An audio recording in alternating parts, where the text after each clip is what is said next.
加油加油！中华队加油！加油！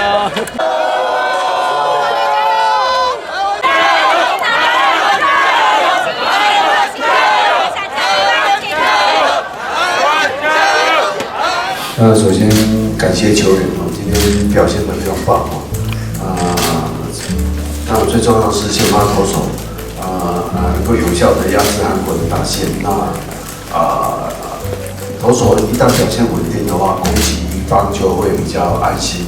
只要有这样子能够把握住的话，赢球就比较有可能。今天整体来讲，我们对这一场胜利，事实上是赢得一点都不侥幸我们的不管是头、打跟手，几乎都表现得比对手还好，所以很谢谢球员今天有这么好的表现。个人的话，只是想为球队尽一份力量，也没有想说会多几局，只是因为真的很想赢球，因为先发投手也是我这个最后一次的先发，所以想要尽自己最大的实力来展现自己的力量的部分。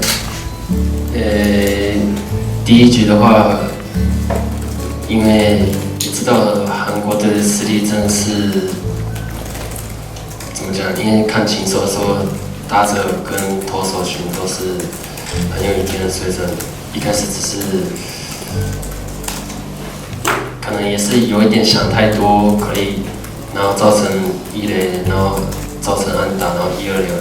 可是当时那时候就不要想那么多，就一球一球把打者给解决掉，就只有这样子。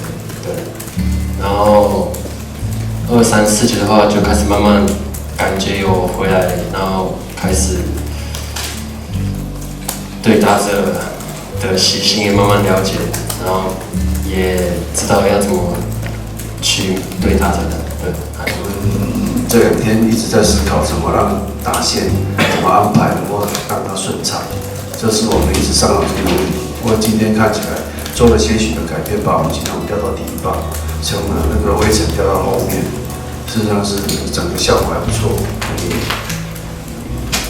今天就是我们这几天大家共同讨论的结果。